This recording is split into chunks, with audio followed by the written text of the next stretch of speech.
அனைவருக்கும் வணக்கம். செந்தில் பாலாஜிக்கு தேவை அமைச்சர் பதவியா இல்லை சிறையா என்கிற மிக முக்கியமான கேள்வியை உச்சநீதிமன்றம் எழுப்பியிருக்கிறது இன்றைய தினம். அது மட்டுமல்லாமல் கடுமையான கண்டனத்தை எல்லாம் செந்தில் பாலாஜிக்கு பதிவு செய்ததோடு கூடுதலாக நிறைய கேள்விகளையும் எழுப்பியிருக்கிறது. அது பற்றி தான் விரிவாக பேச போகிறோம். கடந்த 2023ஆம் ஆண்டு ஜூன் மாதம் அமைச்சர் செந்தில் பாலாஜி அமலாக்கத்துறையால் கைது செய்யப்பட்டார். கைது செய்யப்பட்டு சிறையில் அடைக்கப்பட்டார். ஓராண்டுக்கு மேலாக சிறையில் இருந்தார். ஒவ்வொரு முறையும் அவருடைய ஜாமீன் மனு நிராகரிக்கப்பட்டே வந்தது.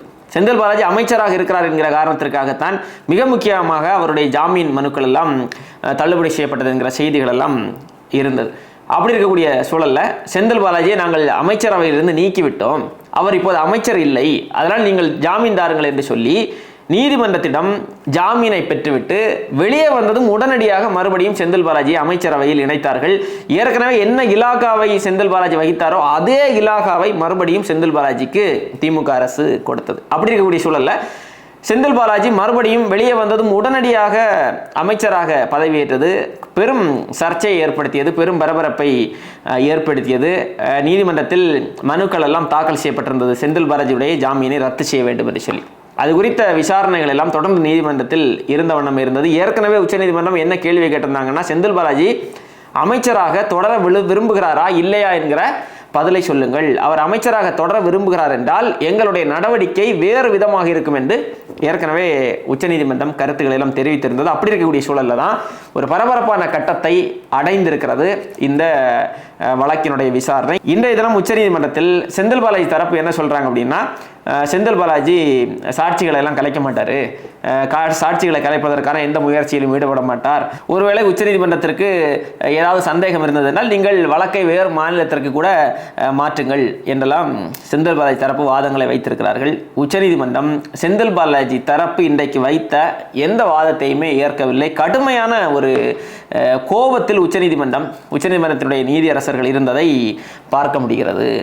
என்ன சொல்றாங்க நீதிபதிகள் அப்படின்னா, அமைச்சராக இருந்தபோது செந்தில் பாலாஜி தவறு செய்தார் என்பதுதான் வழக்கு. இந்த நிலையில் அவர் மறுபடியும் எப்படி அமைச்சராவார்?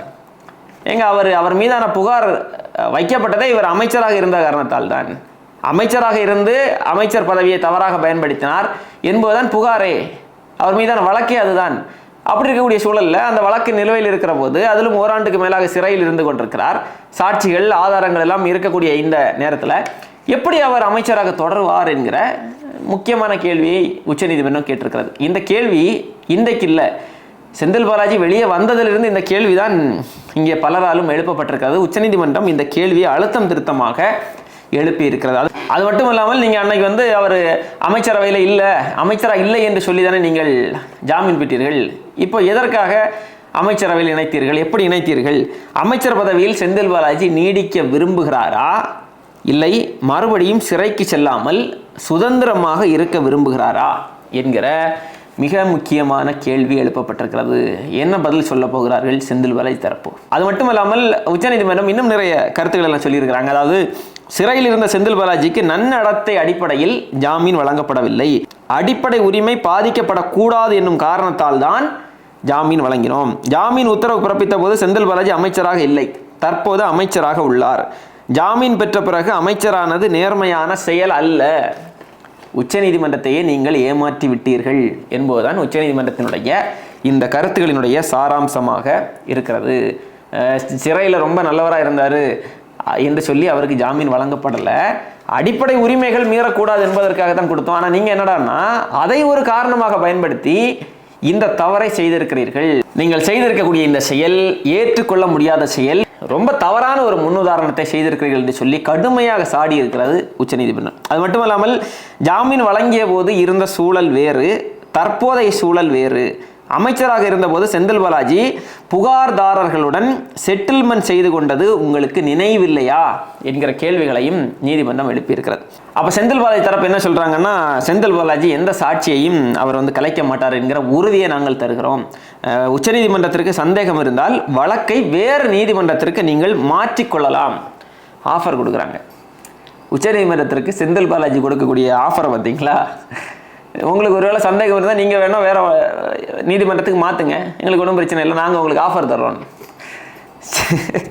உச்சநீதிமன்றம் வந்து என்ன கருத்தை சொல்லியிருக்கிறாங்க அப்படின்னா, அதுக்கு உச்சநீதிமன்றத்துடைய பதில் என்னன்னா, சாட்சியை செந்தில் பாலாஜி கலைக்க மாட்டார் என்பதையெல்லாம் ஏற்க முடியாது, வேறு மாநிலத்திற்கு வழக்கை மாற்றவும் முடியாது, உங்களுடைய கோரிக்கை ரிஜெக்டட், உங்களுடைய கோரிக்கை நிராகரிக்கப்படுகிறது என்று.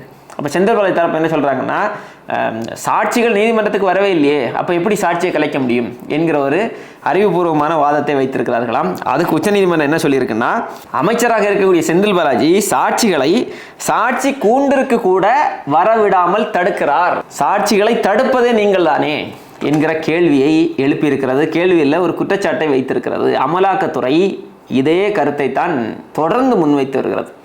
செந்தில் பாலாஜி சிறையில் இருந்தபோது இந்த வழக்கினுடைய தன்மை வேறு விதமாக இருந்தது. செந்தில் பாலாஜி வெளியே வந்ததற்கு பிறகு இந்த வழக்கினுடைய தன்மையே மாறிவிட்டது. சில அதிகாரிகள் எல்லாம் செந்தில் பாலாஜிக்கு எதிராக சாட்சி சொல்ல வராமல் இருக்கிறார்கள். செந்தில் பாலாஜி சிறையில் இருந்தபோது வந்தார்கள், சாட்சி சொன்னார்கள். ஆனால் இப்போது சாட்சி சொல்ல வராமல் இருக்கிறார்கள், தயங்குகிறார்கள், அச்சப்படுகிறார்கள். செந்தில் பாலாஜியுடைய இன்ஃப்ளூயன்ஸ் இந்த வழக்கில் அதிக அளவில் இருக்கிறது. இவர் வெளியே வந்ததற்கு பிறகு வழக்கின் தன்மை மாறிவிட்டது என்கிற குற்றச்சாட்டை தொடர்ந்து அமலாக்கத்துறை வைத்த வண்ணம் இருக்கிறது. ஒவ்வொரு முறையும் செந்தில் பாலாஜியுடைய இந்த ஜாமீன் மனு மீதான விசாரணை வருகிற போது அமலாக்கத்துறை வைக்கக்கூடிய மிக முக்கியமான ஒரு காரணம் என்னன்னா, இவர் சாட்சிகளை கலைக்கிறார், இவர் வெளியே வந்ததற்கு பிறகு வழக்கின் தன்மை மாறிவிட்டது, மாறக்கூடும் என்று சொல்லல, மாறிவிட்டது என்கிற குற்றச்சாட்டை வைத்தார்கள். இப்போது நீதிமன்றம் அதே கருத்தை சொல்லி இருக்கிறது. இப்போ என்ன பதில் சொல்ல போகிறது செந்தில் பாலாஜி தரப்பு? சாட்சியை கலைக்காத அளவிற்கு ரொம்ப மனித புனிதர்களா நீங்கள்? அதில் உங்களுடைய ஆட்சி இருக்கிறது. செந்தில் பாலாஜி அமைச்சராக இல்லாமல் சாதாரணமான ஒரு நபராக இருந்தால் கூட சாட்சிகள் கலைக்கப்படும். ஆளும் கட்சி யாரு? திமுக. அப்போ ஆளுங்கட்சியினுடைய ஒரு அமைச்சருக்கு எதிராக, அமைச்சராக இல்லை சட்டமன்ற உறுப்பினராக இருக்கிறாரு, இல்லை சாதாரண நபராக இருக்கிறாருன்னு வச்சுக்கோங்களேன், சாதாரண நபராக இருந்தால் கூட செந்தில் பாலாஜி சாதாரண மனிதன் இல்லை. எல்லோருக்குமே தெரியும் செந்தில் பாலாஜி எந்த அளவிற்கு திமுகவில் செல்வாக்கான ஒரு நபர் என்று. அப்போ செந்தில் பாலாஜியுடைய ஜாமீன் ரத்து செய்யப்பட்டு அவர் அமைச்சரவையிலிருந்து நீக்கப்பட்டு அவர் சிறையில் இருந்தால்தான் ஓரளவுக்கு தைரியமும் துணிச்சலும் வரும். யாருக்கு? சாட்சி சொல்லக்கூடிய நபர்களுக்கு.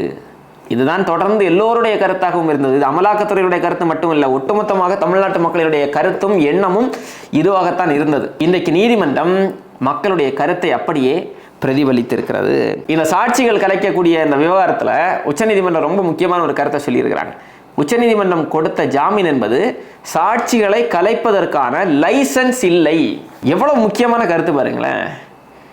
அமைச்சரா இல்லைன்னு சொல்லிட்டு வெளியே வந்துட்டு அதை லைசன்ஸாக பயன்படுத்துகிறீர்கள் நீங்கள். சாட்சிகளை கலைப்பதற்கான லைசன்ஸ் என்னது? உச்சநீதிமன்றம் கொடுத்த நிவாரணம், உச்சநீதிமன்றம் கொடுத்த ஜாமீன். இவ்வளோ நாளாக இருக்கிறார் செந்தில் பாலாஜி, அவர் ரொம்ப உடல்நலன் சரியில்லாமல் இருக்கிறார், அவர் அமைச்சராக எல்லாம் இல்லை, எந்த தவறும் செய்ய மாட்டார், நீங்கள் சொல்வதெல்லாம் நாங்கள் ஏற்கிறோம், ஜாமீன் தாருங்கள் என்று சொல்லி உச்சநீதிமன்றத்திடம் கருத்துக்களை எல்லாம் முன்வைத்து உச்சநீதிமன்றத்தையே ஏமாற்றி இருக்கிறது செந்தில் பாலாஜி தரப்பு. எவ்வளோ பெரிய ஆளுன்னு பாருங்களேன். இதெல்லாம் மற்றவர்களால் செய்ய முடியுமா? அப்போது உச்சநீதிமன்றத்தை கூட ஒரு பொருட்டாக இவர்கள் எடுக்கவில்லை. நாங்கள் ஆளுங்கட்சி, அதிகாரம் எங்களிடம் இருக்கிறது, உங்களால் என்ன செய்ய முடியும்? உச்சநீதிமன்றத்தில் ஒரு கருத்தை சொல்லிவிட்டு அதற்கு நேர் எதிராக எங்களால் செயல்படக்கூட முடியும், உங்களால் என்ன செய்ய முடியும் பாருங்கள் என்று உச்சநீதிமன்றத்திற்கே சவால் விடக்கூடிய ஒரு வேலை தானங்க இது. இப்போ செந்தில் பாலாஜி அமைச்சரவையில் இல்லைன்னு யாராவது வருத்தப்பட்டாங்களா? தமிழ்நாட்டு மக்கள் எல்லாம் போராடினார்களா?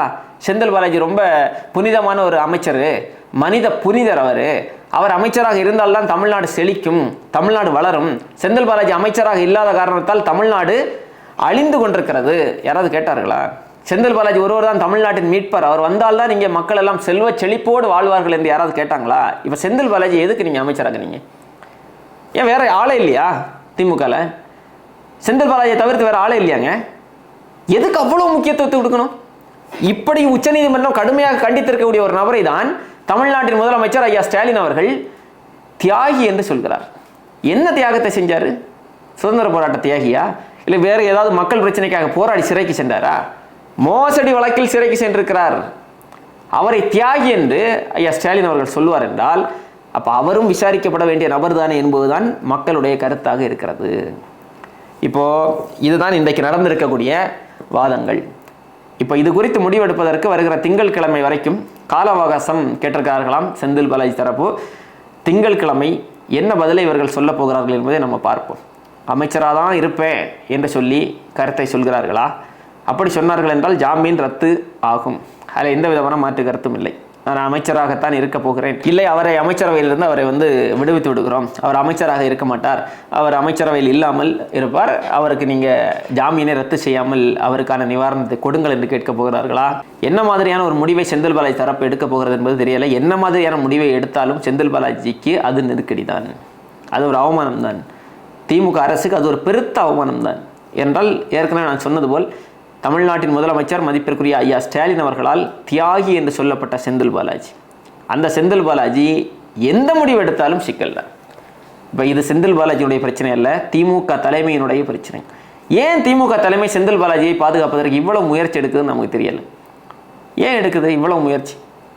அதிமுக ஆட்சி காலத்தில் நடக்கலை, அதிமுக ஆட்சி காலத்தில் மோசடி நடந்தது என்பதுதான் குற்றச்சாட்டு.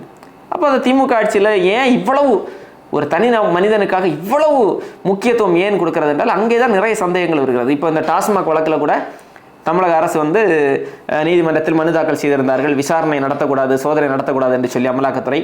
அதையும் அந்த மனுவையும் தள்ளுபடி செய்திருக்கிறது உயர்நீதிமன்றம். அமலாக்கத்துறை விசாரணையும் சோதனையும் மேற்கொள்ளலாம் என்று சொல்லி உயர்நீதிமன்றம் உத்தரவு பிறப்பித்திருக்கிறது. அங்கேயும் செந்தில் பாலாஜியை பாதுகாப்பதற்காகத்தான் தமிழக அரசு மனு தாக்கல் செய்கிறார்கள். இப்படி எல்லா இடத்திலும் செந்தில் பாலாஜியை பாதுகாப்பதற்கு தமிழக அரசு மனு தாக்கல் செய்கிறது என்றால் செந்தில் பாலாஜி மட்டுமல்ல, அவரை தாண்டி விசாரணை என்பது திமுக தலைமையை நோக்கியும் வைக்கப்பட வேண்டும் என்கிற கருத்துக்கள் தான் பொதுவாக மக்கள் மத்தியில் இருந்து வருகிறது. பார்ப்போம் வருகிற திங்கட்கிழமை செந்தில் பாலாஜி தரப்பு என்னென்ன பண்ண போகிறாங்க அப்படிங்கிறத பொறுத்திருந்து பார்ப்போம்.